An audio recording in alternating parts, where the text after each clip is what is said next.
Bem-vindos! Nesse mês, vamos ver como mostrar amor e respeito no casamento. Veja alguns destaques. Você está tendo problemas no casamento porque seu cônjuge se opõe à verdade? Vamos ver como o amor e a paciência de Alexandro promoveram a paz no seu casamento e motivaram sua esposa, Dorina, a servir a Jeová. Vamos ver também como Claudius Johnson lidou com mudanças na vida. E o clipe musical vai mostrar como os casais que seguem os princípios da Bíblia podem ter um casamento feliz. Esse é o JW Broadcasting de março de 2021.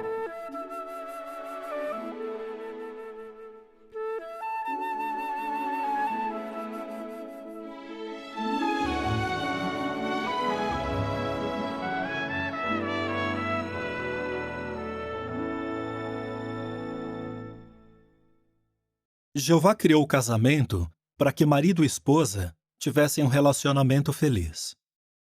Quando o casal cumpre o papel que Deus deu a eles e trata um ao outro com amor e respeito, os dois se tornam bem-achegados.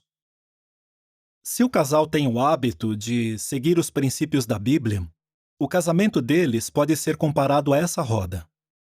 Mas se o casal, com o tempo, desenvolveu o hábito de tratar mal um ao outro, esse normalmente é o resultado. A vida vai ser muito difícil para eles.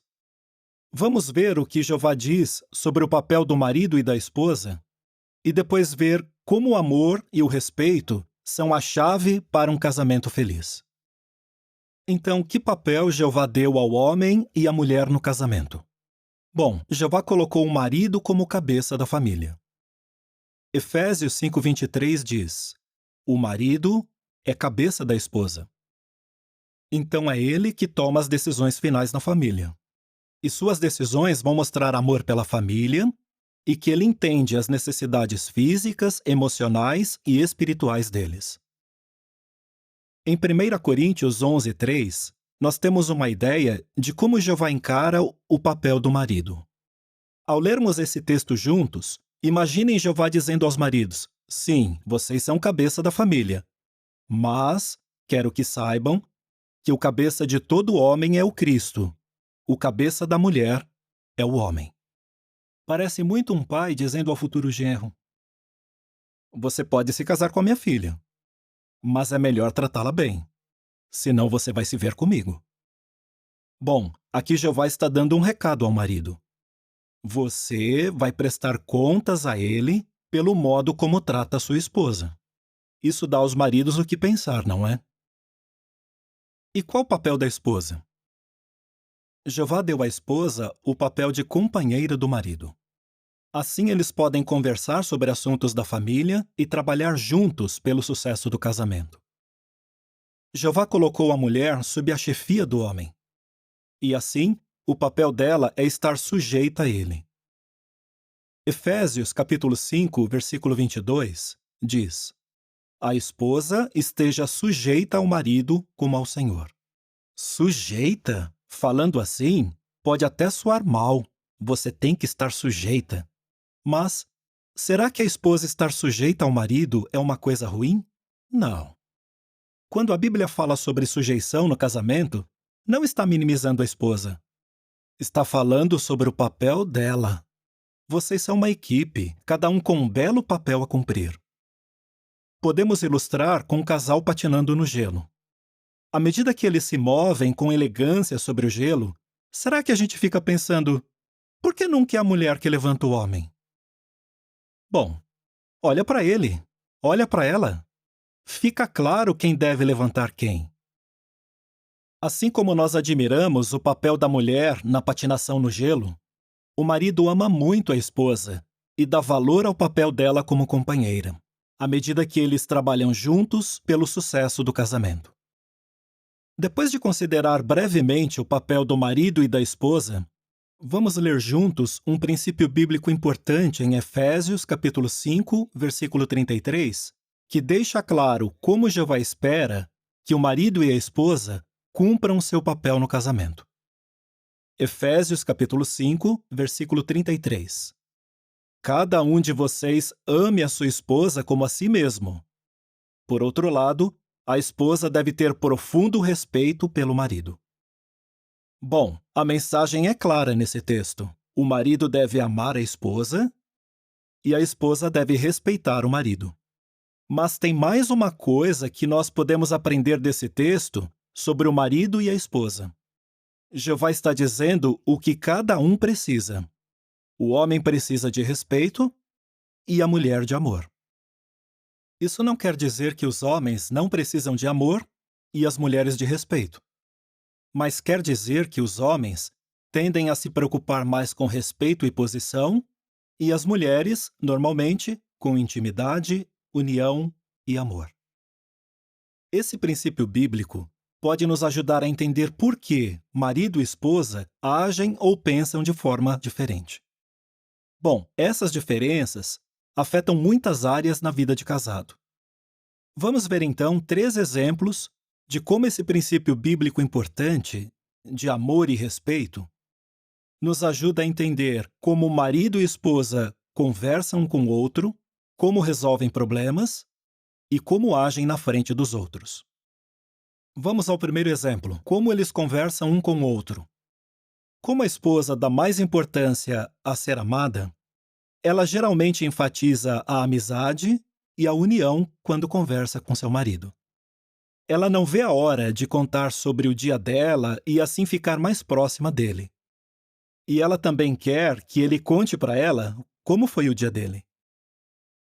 Marido, sua esposa se sente amada quando você aprende a conversar com ela de um jeito que mostra que você realmente se importa com ela. Ela gosta muito de conversar e de falar da vida dela para você, e também gosta quando você fala da sua vida para ela.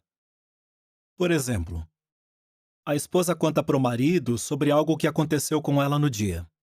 Ele fica impaciente, a interrompe, muda de assunto ou logo vai dando uma solução para o problema. Como será que ela se sente? Por que ele não deixa eu terminar de contar? Será que ele perdeu o interesse em mim? Quando a esposa fala, é importante que o marido dê toda a atenção a ela. Depois de um dia de trabalho, ele pode estar com a cabeça muito cheia com as coisas do dia. E talvez, sem perceber, ele ache que a conversa da sua esposa não é sobre coisas importantes. Então, ele talvez faça pouco caso das coisas que acontecem na vida dela. E talvez ache que as coisas que ele fala sobre a vida dele são importantes. Bom, isso pode, com o tempo, desanimar a esposa. A falta de interesse do marido no que ela fala e na vida dela pode parecer falta de interesse nela. Provérbios, capítulo 20, versículo 5, tem um bom conselho para o marido.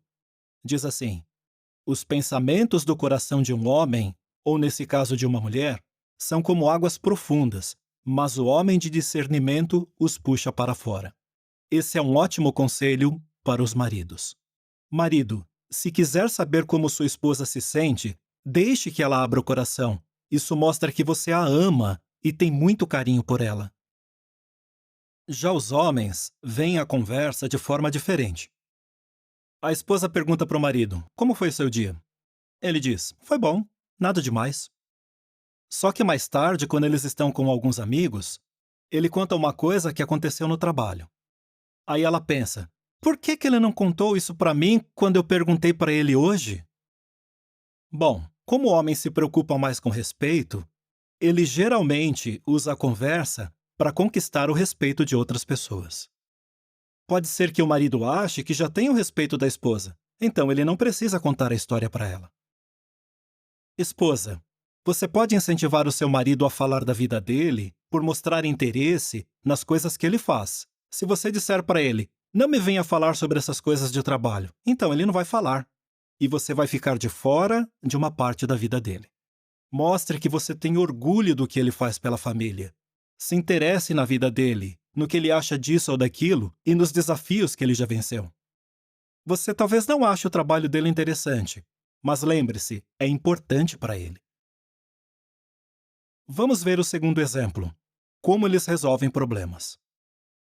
Imaginem que um marido e sua esposa estão num carro procurando um endereço e estão perdidos. A esposa sugere que eles peçam informações para alguém.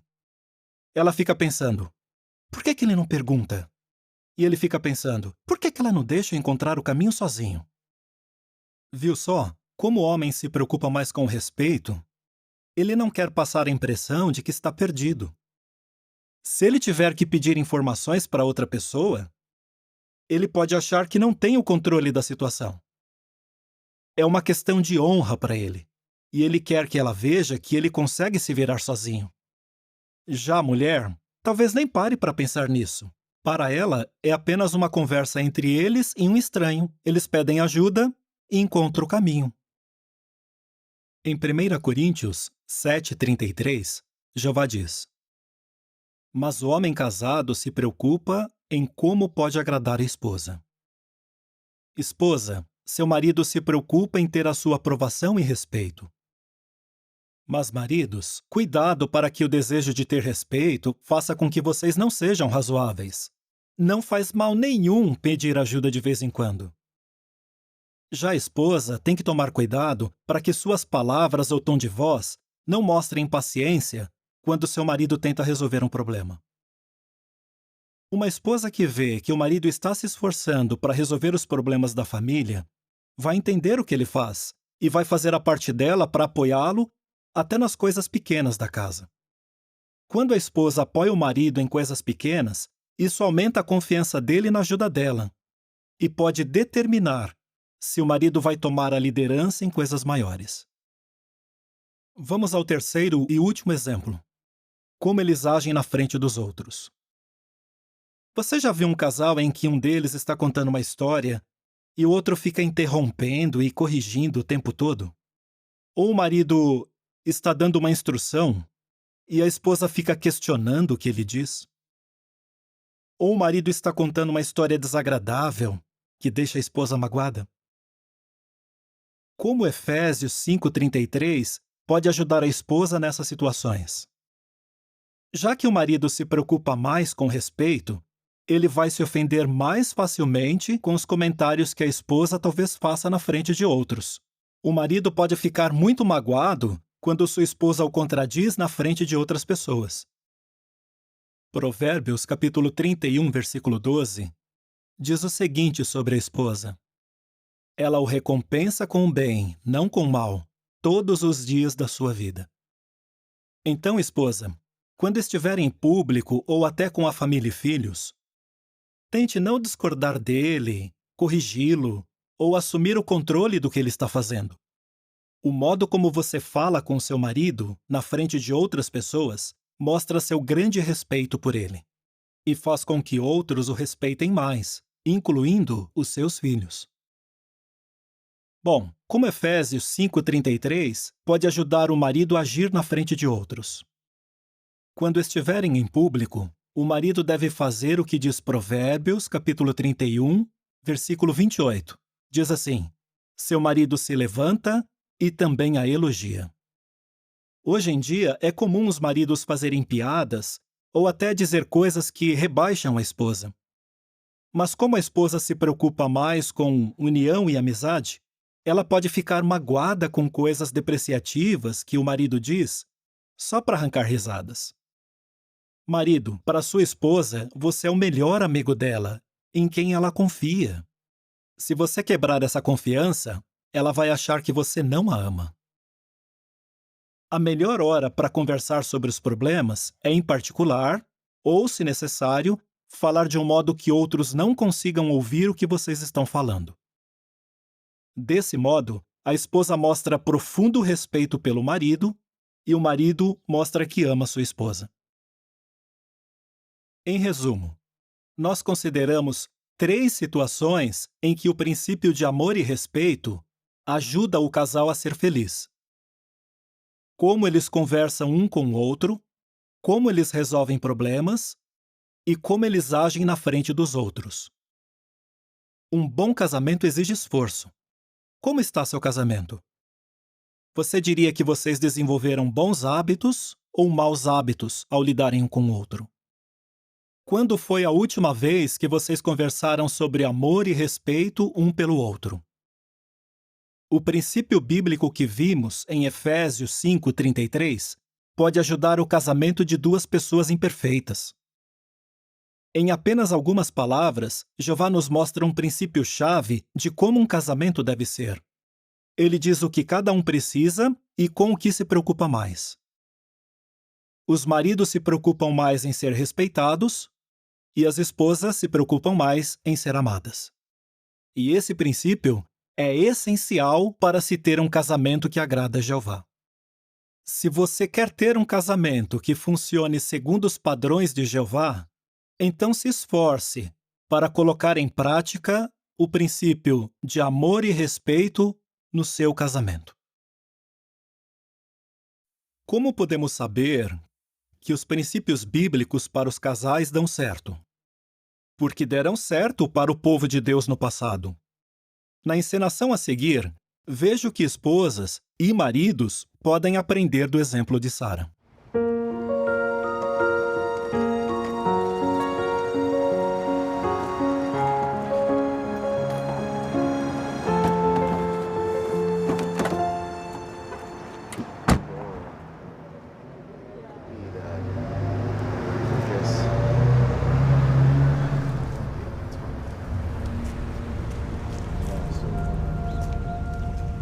Ser pioneiro onde há mais necessidade não é fácil.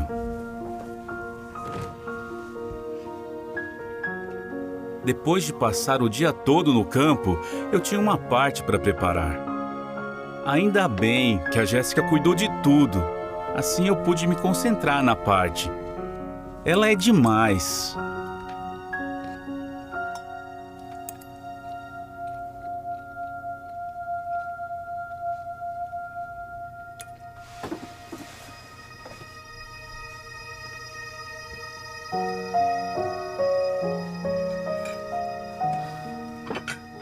Tadinha, ela estava tão cansada. Ainda bem que a gente foi dormir cedo. Eu e o Marcelo estávamos discordando muito ultimamente. A câmera que ele queria era muito cara. Eu sabia que tinha outras mais baratas. Mas ele não me ouvia.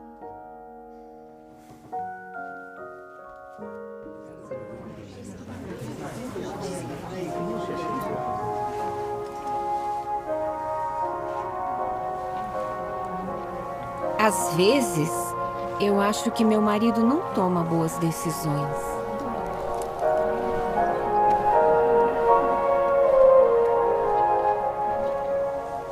Eu só queria que ele ouvisse as minhas sugestões. Para ser bem sincera, eu tô cansada de tentar. Sujeitando-se ao marido, Como Sara, que obedecia a Abraão, chamando-o de Senhor. Hebreus 11 e Isaías 51 também mostram que Sara é um exemplo excelente para as esposas cristãs. Mas os maridos cristãos também podem aprender muito com ela. O exemplo de Sara, para mim,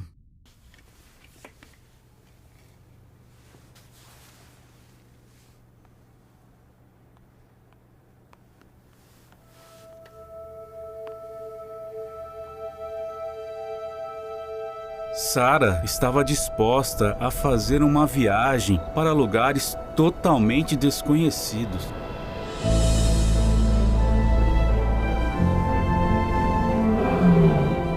E enfrentar uma vida cheia de dificuldades e perigos. Ela apoiava Abraão em tudo.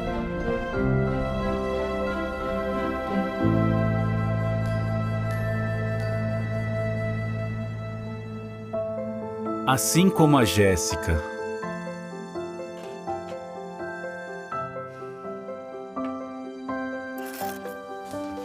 Ela faz tantas coisas e nunca reclama. Ela é incrível. Eu preciso dizer mais vezes o quanto ela é importante para mim.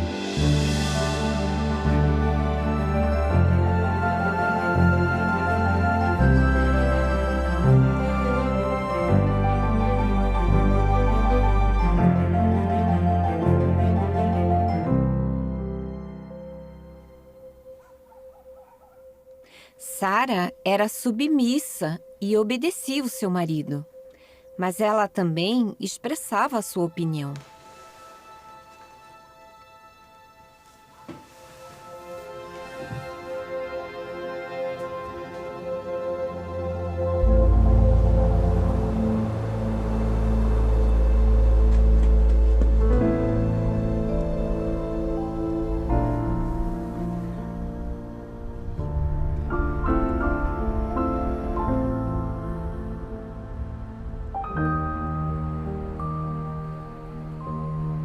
Sara amava seu filho e ela sabia que as promessas de Deus por meio de Isaque estavam em jogo. Então ela expressou sua opinião, mesmo sabendo que o que ela diria deixaria Abraão chateado.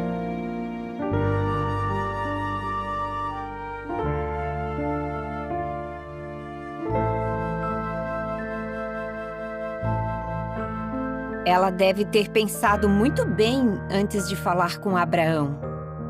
Afinal de contas, ela o chamava de Senhor. Jeová abençoou Sara por ela ter apoiado lealmente a Abraão e até o lembrou de escutar o que ela disse. Eu sabia que Jeová não ia falar diretamente com meu marido. Mas será que eu falava de modo respeitoso, como Sara? Eu tinha que falar para ele como eu estava me sentindo, mas eu precisava falar do jeito certo.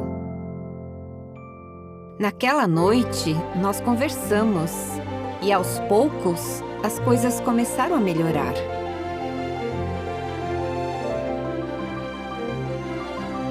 Imitar o exemplo de Sara deu muito certo.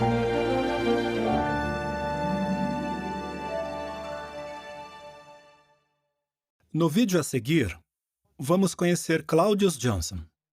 A esposa dele morreu há mais de 20 anos, mas nessa entrevista você vai ver que suas qualidades e colocar o reino em primeiro lugar tornaram seu casamento de mais de 40 anos feliz. A oração é importante. Antes de qualquer coisa, eu sempre faço uma oração a Jeová para pedir orientação dele. Eu nasci em 26 de março de 1923, no Panamá. Eu fui batizado em agosto de 1946, em Cleveland, Ohio. Eu comecei de pioneiro em janeiro de 1947. Teve alguns textos que foram muito importantes na minha vida. Um é o Salmo 55, 22, que diz: lance seu fardo sobre Jeová, e ele amparará você. Nunca permitirá que o justo venha a cair. Uma das coisas mais difíceis na minha vida foi na questão do serviço militar. Eu me alistei, como a lei pedia, e eu recebi a classificação de aprovado para o serviço militar. Eu falei com o departamento jurídico da sociedade e eles me disseram para apelar da decisão, já que eu era pioneiro regular. Eu tive que ir para a junta de serviço militar e eles me interrogaram bastante lá. Eles disseram que, como eu tinha um trabalho de meio período, eles não achavam que eu podia ser considerado ministro religioso de tempo integral. Mas, já que eu estava dirigindo 12 estudos naquela época, eu levei o registro desses estudos para mostrar para eles lá. Aí o presidente me disse: então, se formos lá falar com todas essas pessoas, elas vão dizer que você estuda a Bíblia com elas toda semana. Eu disse: sim, senhor. Enquanto eles estavam decidindo, eu estava orando muito. Jeová, que eles tomem a decisão certa. Depois de alguns dias, eu recebi um cartão com a classificação 4D. Isso significava que eu era considerado ministro religioso. Aí eu fiz uma oração a Jeová: muito obrigado, Jeová. Quando eu estava no circuito em Cuba, eu me deparei algumas vezes com soldados. É difícil entender o clima tenso que havia naquela época. Os rebeldes atiravam em todo mundo, até em quem trabalhava para o ditador. Eles não pensavam duas vezes. Eu tinha acabado de visitar uma congregação na região dos morros. Daí pegamos o ônibus que passava naquela área. Aí na estrada, 2 soldados pararam o ônibus e pediram para todos os homens saírem. Eles observavam cada um de nós e mandavam de volta para o ônibus. Mas para mim disseram: "Você, fica aí!" Com a arma apontada disseram: "Quem é você?" Eu expliquei, mas eles continuaram apontando a arma. Um dos soldados disse para o motorista: "Vai embora!" Aí eu comecei a orar muito e lembrei do que diz Provérbios 29, 25. Tremer diante de homens é uma armadilha, mas quem confia em Jeová será protegido. Aí o motorista disse: "Não, ele é superintendente de circuito, ele anda comigo o tempo todo." Ele me defendeu. Isso me fez acreditar que os anjos de Jeová agiram naquele momento. É por isso que eu oro sempre. A oração é a coisa mais importante na minha vida. Quando eu voltei para os Estados Unidos, eu fui designado como superintendente de circuito substituto. Depois de alguns anos, eu tive que deixar um tempo integral para cuidar da minha família. E as mudanças que eu fiz para cuidar da minha família não foram nada fáceis. Eu já estava acostumado com o tempo integral. Eu tive que deixar o assunto nas mãos de Jeová. Nós começamos a pregação em presídios por volta de maio de 74. Dá muita alegria e é muito gratificante ver como a Bíblia tem o poder de mudar a vida das pessoas e mudar completamente a vida de criminosos. A Bíblia muda vidas. É por isso que eu sempre quis voltar a ser pioneiro. Depois que a minha esposa morreu, eu senti que a coisa certa a fazer era voltar para o tempo integral como antes. Daí, eu voltei a ser pioneiro em 1998. Jeová Deus tem sido muito bom comigo. Eu tenho 96 anos. Eu agradeço a Jeová todo dia pela saúde e pela força que eu tenho para continuar servindo a Ele. Você notou que foi a oração que ajudou o irmão Johnson e sua família quando eles passaram por mudanças na vida? Ele continua com essa atitude, mesmo já tendo quase 98 anos. Você está casado com alguém que não serve a Jeová ou até se opõe à verdade? Então você vai gostar do exemplo de Alexandro e Dorina Vacar.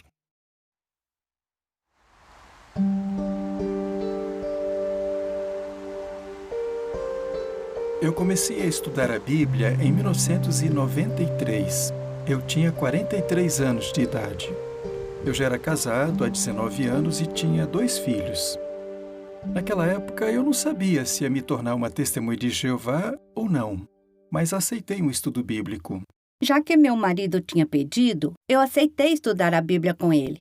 Mas eu só estudei por, acho que 1 ano. Depois eu decidi que eu ia parar. Eu pedi para ele parar de estudar também. Eu disse: vamos parar com esse estudo, isso não é para nós. Nós não entendemos nada. Mas ele falou de uma forma muito calma e educada que ele ia continuar estudando. Quando eu fiquei sabendo que ele não ia parar com aquele estudo, eu pensei comigo: tudo bem, continue, mas eu vou fazer você parar. De um jeito ou de outro, eu vou fazer isso. Ver ele se arrumando para sair no serviço de campo me incomodava muito. Eu comecei a encher ele de coisas para fazer em casa. Eu ficava pedindo para ele me ajudar e fazia isso cada vez mais. Mas ele sempre se manteve calmo e tranquilo e me perguntava de um modo bem educado se ele podia preparar as reuniões. Teve uma vez que ele perguntou se podia preparar a reunião e eu fiquei irritada de novo e disse: você não vai. Nós vamos limpar o apartamento todo, agora mesmo.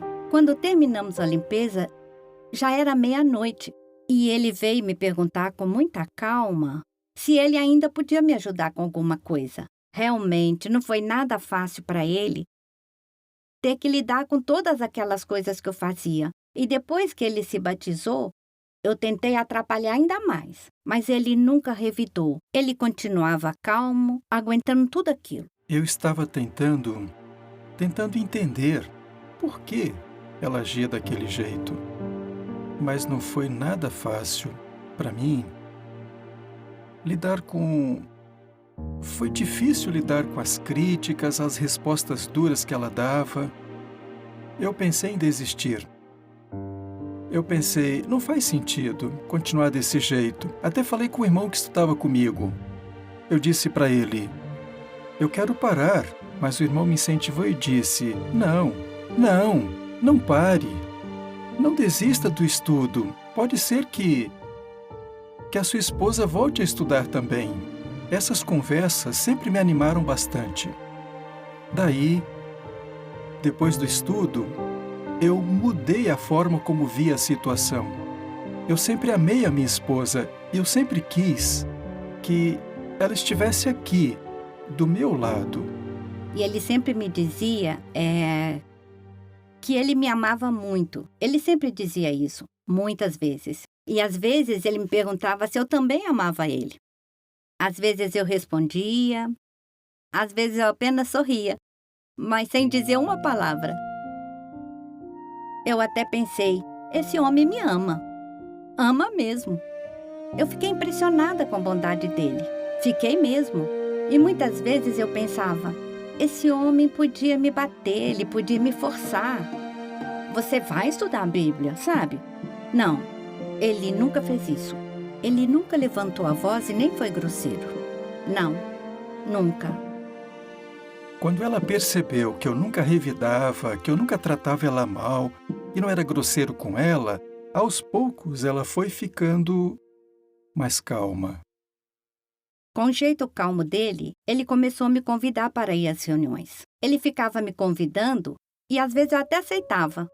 E aos poucos eu comecei a ir a todas as reuniões. Eu fiquei feliz, eu fiquei muito feliz quando ela decidiu estudar.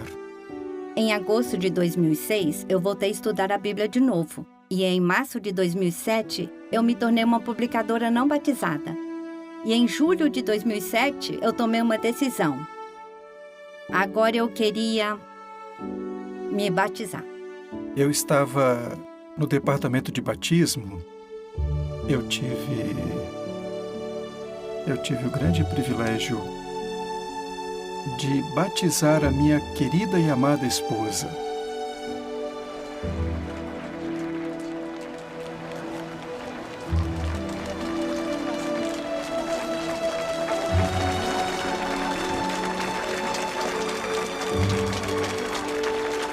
Primeira Coríntios 13:4 diz que o amor é paciente e bondoso. Ser paciente significa ser paciente por meses, por anos, ou até por décadas. Nunca desista. Nunca ache que alguém é uma causa perdida.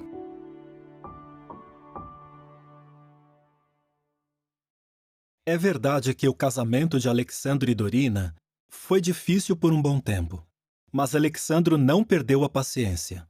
Ele foi calmo e amoroso. Isso promoveu a paz e, com o tempo, fez com que Dorina aceitasse a verdade. Se você está passando por algo assim, lembre-se do exemplo de Alexandro. E como ele disse, nunca desista.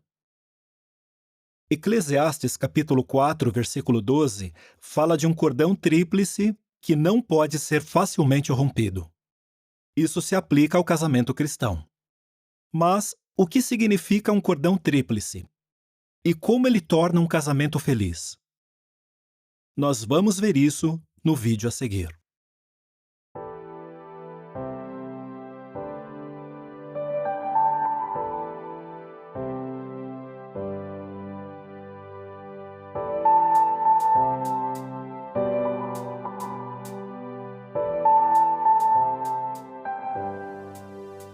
Certa vez, no verão, eu e um grupo de irmãos e irmãs decidimos ir pra praia nas férias. E foi lá, nessa viagem, que eu conheci ela na praia. Já conheci as irmãs dela, mas não ela. Meus avós e minha tia ajudaram muito na minha criação e das minhas irmãs. Eles aprenderam a verdade no Equador. A gente sempre morou perto e, você sabe, eu sempre ia na casa deles. E eles ajudaram meus pais a me criar na verdade. Os primeiros 3 ou 4 anos do casamento, a gente morava 1h30 da família. Isso foi difícil pra mim, porque eu sou muito apegada às minhas irmãs. Então, pra mim, isso era bem longe. Eu sempre soube que uma das coisas mais importantes de uma esposa é amar a Jeová.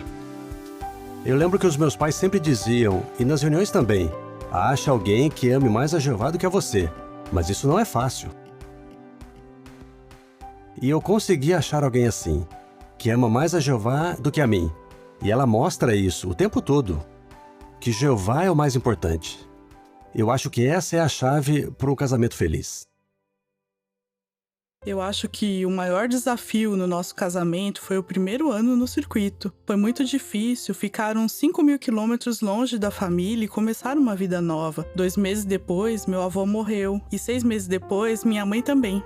E aí minha mãe também morreu. Foi uma depois da outra. Aquela foi uma época bem difícil pra gente.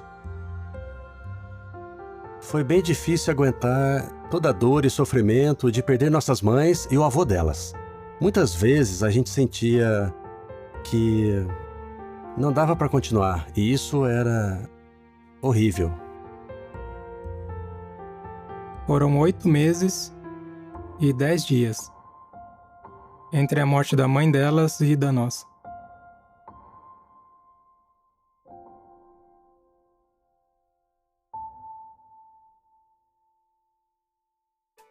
O cordão tríplice é a rotina que inclui Jeová no casamento.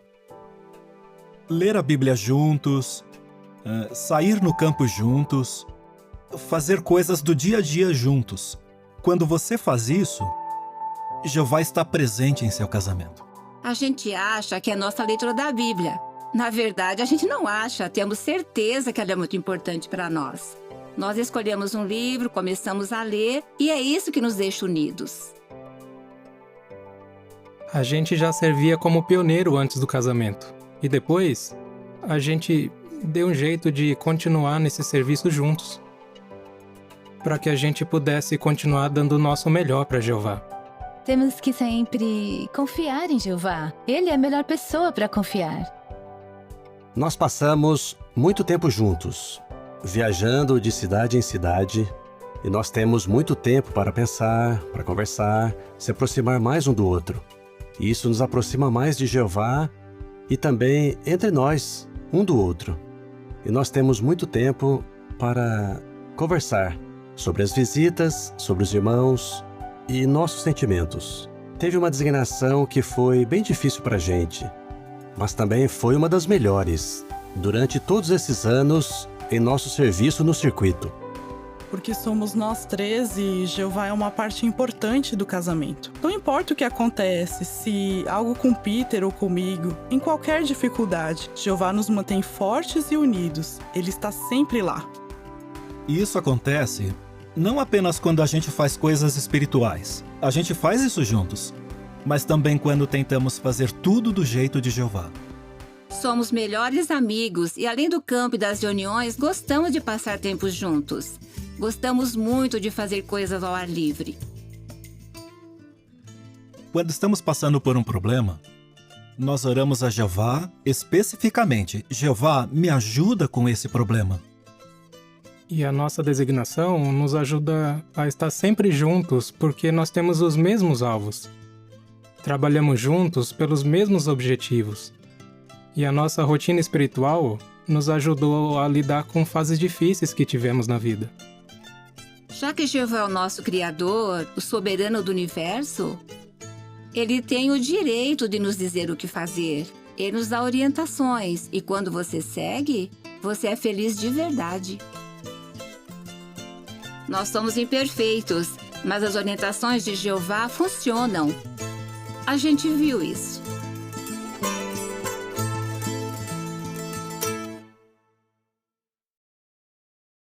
Quando o marido e a esposa estão unidos com Jeová, o casamento deles fica forte como um cordão tríplice. A Bíblia usa outra expressão para descrever a união entre eles. Eles se tornam uma só carne. Esse foi o tema de uma adoração matinal feita pelo irmão Robert Sirenko. Gênesis 2:24 diz que quando o homem e a mulher se casam, eles se tornam uma só carne. Mas pare para pensar. Quem disse isso? O que isso significa? Como essas palavras nos influenciam? Que casal citado na Bíblia conseguiu fazer isso? Vamos começar vendo os outros versículos antes desse texto. Abram suas Bíblias em Gênesis capítulo 2, versículo 18. Gênesis 2:18. O texto diz: Então Jeová Deus disse: Não é bom que o homem fique sozinho. Vou fazer-lhe uma ajudadora, como complemento dele. Agora o versículo 21. Então Jeová Deus fez o homem cair num sono profundo, e enquanto ele dormia, tirou-lhe uma das costelas e depois fechou a carne naquele lugar. E da costela que havia tirado do homem, Jeová Deus fez a mulher, e levou ao homem. O homem disse então, abre aspas, Esta, por fim, é osso dos meus ossos e carne da minha carne. Ela será chamada mulher, porque do homem foi tirada. Fecha aspas. Por isso é que o homem deixará seu pai e sua mãe e se apegará à sua esposa, e eles se tornarão uma só carne. Então a primeira pergunta, quem disse isso? Foi Adão? Não. A única coisa que Adão disse foi a poesia que está no versículo 23, e dá para saber disso porque as palavras dele estão separadas entre aspas. Será que foi Moisés quem disse isso, já que ele escreveu Gênesis? Não. Moisés não estava presente no casamento de Adão. Ele só começou a escrever Gênesis uns 2.500 anos depois, e ele só escreveu o que Jeová inspirou ele a escrever. 3 escritores da Bíblia também usam essa expressão, uma só carne, Mateus, Marcos e Paulo. E é Mateus que nos dá a pista para descobrir de quem são essas palavras. Vamos ver Mateus, capítulo 19, versículo 4. Mateus citou as palavras de Jesus aqui nesse versículo. Aqui diz, ele, Jesus, respondeu, Não leram que aquele que os criou no princípio os fez homem e mulher? E disse, abre aspas, Por essa razão, o homem deixará seu pai e sua mãe e se apegará à sua esposa, e os dois serão uma só carne. Fecha aspas. De modo que não são mais dois, mas uma só carne. Portanto, o que Deus pôs sob o mesmo jugo, o homem não deve separar. Foi Jeová quem disse essas palavras. Mateus deixou isso bem claro. Saber disso nos ajuda a entender que, para Jeová, o casamento é muito sagrado. Como Jesus disse, Deus criou o homem e mulher, um completa o outro, e Deus pôs sobre o mesmo jugo do casamento como uma só carne. É interessante ver o que certo livro disse comentando sobre a Bíblia. Já que Deus criou o casamento, apenas Deus pode decidir como deve ser. É a união de um só homem e uma só mulher. Deus não criou 2 homens e uma mulher, 2 mulheres e um homem, 2 homens ou 2 mulheres. A poligamia, o casamento gay e qualquer outro tipo de casamento não é aprovado por Deus. Não importa o que os especialistas dizem. Nenhum tribunal ou lei pode mudar o que Deus estabeleceu. E nós concordamos com esse livro. Agora, a segunda pergunta. O que as palavras uma só carne significam? É claro que se tornar uma só carne envolve relações sexuais, mas o relacionamento vai além disso. Para se tornarem uma só carne, o casal precisa estar unido, em pensamentos, sentimentos e no que eles acreditam. O marido e a esposa devem ter os mesmos objetivos e planos na vida. Certa versão da Bíblia traduz Mateus 19:5 da seguinte forma: O marido se unirá inseparavelmente à sua esposa. O homem e a mulher que são casados se tornarão a pessoa mais próxima um do outro, para toda a vida. Ser uma só carne significa sempre pensar mais um no outro do que em si mesmo, e levar em consideração a opinião de outro em tudo que fizerem. Quando uma pessoa se casa, ela precisa mudar seu modo de pensar do meu para o nosso e do eu para o nós. Essa mudança tem que acontecer no coração. A pessoa se casa no coração e não só no papel. Como a ideia de ser uma só carne deve nos influenciar? Bem, infelizmente, muitas pessoas hoje não levam a sério o casamento. Então, quando elas começam a ter problemas, elas simplesmente desistem do casamento e procuram outra pessoa. Mas para o cristão é diferente. O casamento deve durar a vida inteira. Em Mateus 19:9, Jesus ensinou que a única razão bíblica para o divórcio é quando um dos dois comete adultério e o marido ou a esposa inocente decide não perdoar. Isso acontece porque as relações sexuais fora do casamento destroem o vínculo de união de uma só carne que Jeová criou. Vamos ler o que Paulo disse sobre isso em 1 Coríntios, capítulo 6, versículo 16. Vocês não sabem que aquele que se une a uma prostituta é um só corpo com ela? Pois os dois, diz ele, serão uma só carne. Ou seja, o adúltero rompe a união do seu casamento e se torna uma só carne com outra pessoa. Essa é a única razão que a Bíblia dá para o divórcio. Mas passar por um divórcio causa muita angústia. Um estudioso disse que o divórcio é uma cirurgia dolorosa. Destruir o vínculo de uma só carne entre marido e esposa seria como cortar a si mesmo em pedaços. E se nenhum deles cometer adultério? E se por alguma razão os dois simplesmente já não gostam mais um do outro? O divórcio não é uma opção.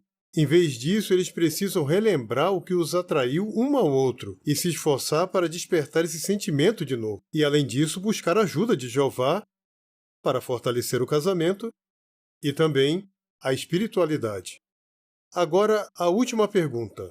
Que exemplo nós podemos encontrar na Bíblia de um casal que era realmente uma só carne? Vamos ler Romanos 16:3. Romanos 16:3. Paulo escreveu: Transmitam minhas saudações a Prisca e Áquila, meus colaboradores em Cristo Jesus. Então Paulo falou sobre Áquila e Priscila. Eles foram um casal muito unido que viveu à altura do que Jeová espera quando ele falou de um casal se tornar uma só carne. Então Paulo, que era muito amigo dos dois, sempre que falava de Áquila, também lembrava da fiel ajuda da esposa dele, Priscila, um excelente exemplo para os casais cristãos hoje. Todas as vezes que esse casal é citado nas Escrituras, eles estão sempre trabalhando juntos. Eles nunca estão competindo e nem brigando. E nunca se fala de um sem falar do outro. Eles sempre trabalharam juntos em casa, fabricando tendas e na pregação. Esse tempo que eles passaram juntos lado a lado em atividades espirituais, com certeza ajudou eles a manter o alto padrão que Jeová quer para o casamento. Talvez por causa da sua rotina você fique longe do seu marido ou da sua esposa boa parte do dia. Seria bom vocês encontrarem um tempo para fazer uma refeição juntos, para cuidar da casa juntos, fazer uma caminhada juntos, para passar tempo juntos e conversar sobre como foi o dia de cada um. Áquila e Priscila são uma prova de que estar unidos em atividades espirituais faz o casal ter os mesmos alvos e objetivos, e é isso que fortalece o casamento. Por exemplo, estudar juntos, assistir e participar das reuniões juntos, trabalhar no campo juntos e orar juntos. Fazendo tudo isso, o casal vai ficar unido. Vai ter os mesmos interesses, as mesmas prioridades e os mesmos hábitos e objetivos. Assim como Áquila e Priscila, eles vão pensar, sentir e agir cada vez mais como uma só carne. Já sabemos quem disse isso, foi Jeová. Sabemos o que significa ser uma só carne, significa estar unidos em tudo. E sabemos que marido e esposa vão poder provar que são realmente uma só carne por se apegar ao seu casamento. E temos o excelente exemplo de Áquila e Priscila para imitar. Uma só carne. Um cordão tríplice. Quando o marido e a esposa aplicam os princípios da Bíblia, o casamento deles dura e é muito feliz. É o que vamos ver no clipe musical desse mês.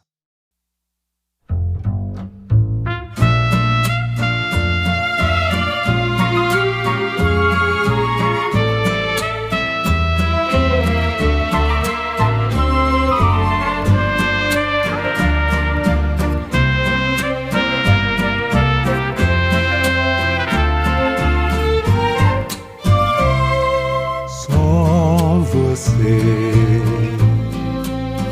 é meu amor, meu lar, faz brilhar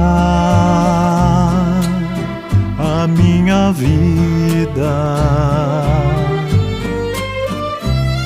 São tantas as razões que tenho pra te amar. Nosso amor, Jeová faz aumentar.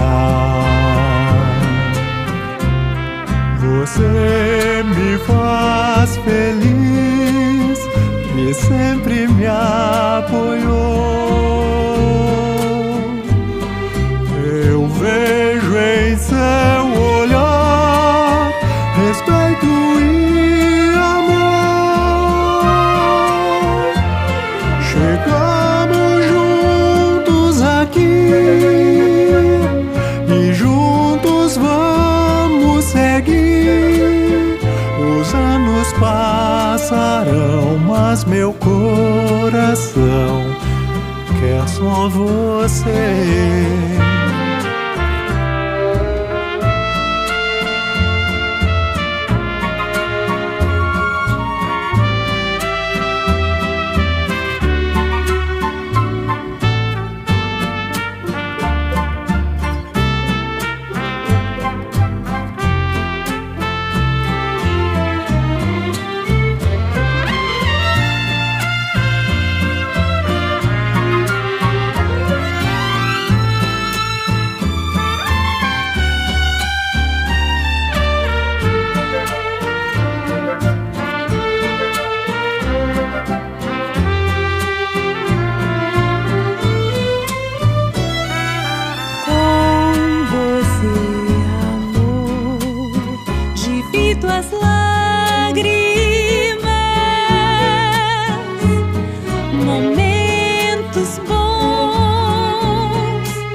Juntos vamos seguir. Os anos passarão, mas meu coração quer só você. Chegamos juntos aqui e juntos vamos seguir. Os anos passarão, mas meu coração quer só você. É só você.